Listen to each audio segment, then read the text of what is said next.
आज का ये दिन भीलवाड़ा के इतिहास में काला दिवस के नाम से जाना जाएगा।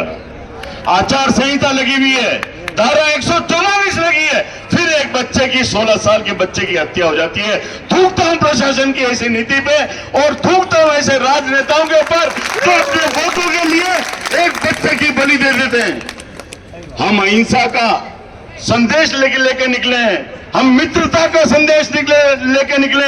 हमारा जो प्रत्याशी आज दिन तक किसी गली किसी मोहल्ले में किसी हाथ जोड़ के वोट नहीं मांगे, सिर्फ ये कहा कि मैं मित्र हूं, मैं अहिंसा का संदेश लेके आया हूं, मैं मित्रता का भाव लेके आया हूं। उन्होंने देखा कि ये मित्रता का जादू चल नहीं जाए तो कहीं ना कहीं कोई साजिश करके ऐसा काम कर दिया जाए।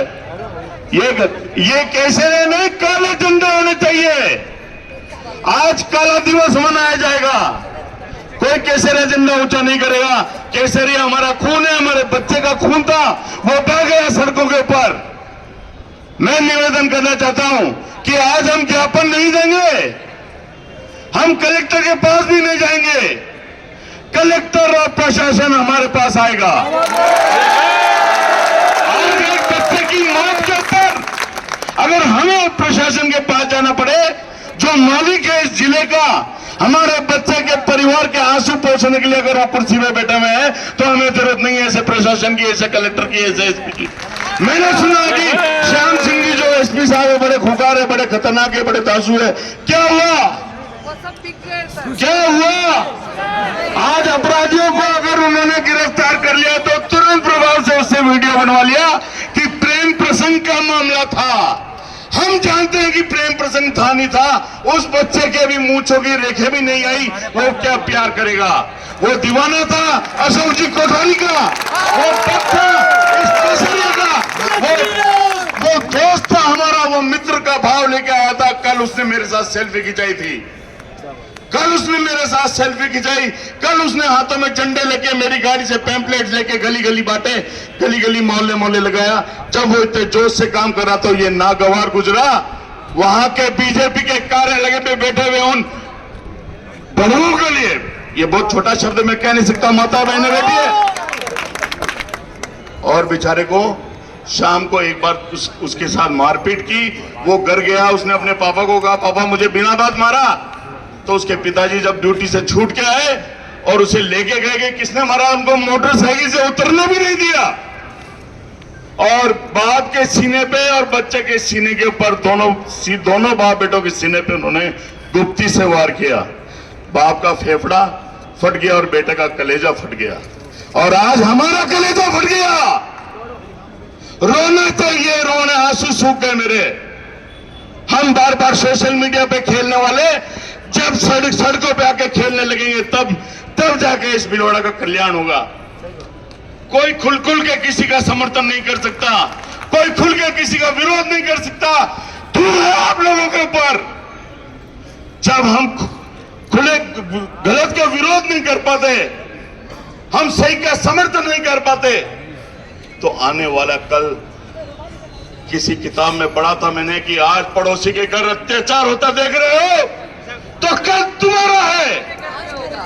आज मुझे शर्म आ रही है, कांग्रेस और बीजेपी के नेता मोर्चड़ी पे बैठ के उस बच्चे की लाश का इंतजार कर रहे हैं कि वो जैसी लाश वहां आए और हम वहां गड़ियाली आंसू बहाकर। शर्म आनी चाहिए। मैं अभी उस मृतक के घर पे बैठा था, नारायणीवाल जी आए, उन्होंने क्या कहा कि ये भगवा लटकाने से, जय श्री राम का नारा बोलने से हिंदू नहीं हो जाता। तो क्या सफेद कपड़े पहन के किसी के उठावने में जाने से हिंदू हो जाता है? अरे भाई साहब सोचो, सिर्फ उठावने में गए हो, कभी किसी अर्थी के कंधे का बोझ कितना होता है ये तुम्हें पता नहीं।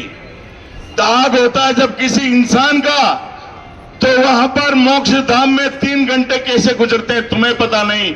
जो मरता है उसको कभी कांधा देखो, और जो कभी दाग होता है उसकी अर्थी के साथ जाके वहां दाग करते देखो, जब तुम्हें मालूम पड़ेगा। सफेद कपड़े पहन के, हाथों में गुलाब के फूल लेके आप हमारी भावनाएं खरीदते हो, अब नहीं होगा।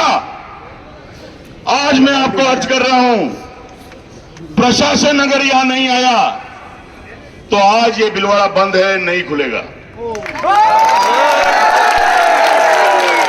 मैं विश्वबंधु सिंह राठौड़ आप भाइयों के भरोसे, माता और बहनों की ताकत के भरोसे, क्योंकि ये वही माताएं हैं जिन्होंने इतिहास बनाया है।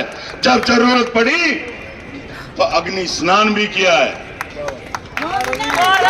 और यही भगवा है जिसने इस मेवाड़ की आन बान शान के लिए अपना सब कुछ लुटा दिया है।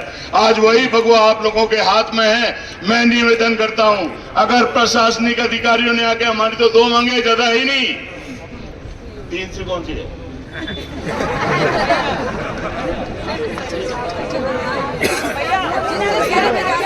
अरे यार, तीसरे मुद्दे में तो मेरे को दम नजर ही नहीं आ रहा। पहली मांग मृतक के परिवार को 50 लाख रुपए। दूसरी मांग उस बच्चे के परिवार को सरकारी नौकरी। तीसरी मांग इनकी थी कि उनके ऊपर मुकदमा दर्ज किया जाए। मैं तो आपको अर्ज कर रहा हूं, ये संविधान जो है इस हिंदुस्तान का दीमक है। यहां पर केस चलते रहते हैं, जमानतें होती है, छूट जाती है और हम भी भूल जाते हैं। उसको फांसी होनी चाहिए, मेरी माता और बहनें कह रही है, और मेरी माता और बहनें कह रही है कि उसको फांसी होनी चाहिए, और फांसी से पहले इस भीलवाड़ा की गलियों में उसको घसीटा जाना चाहिए।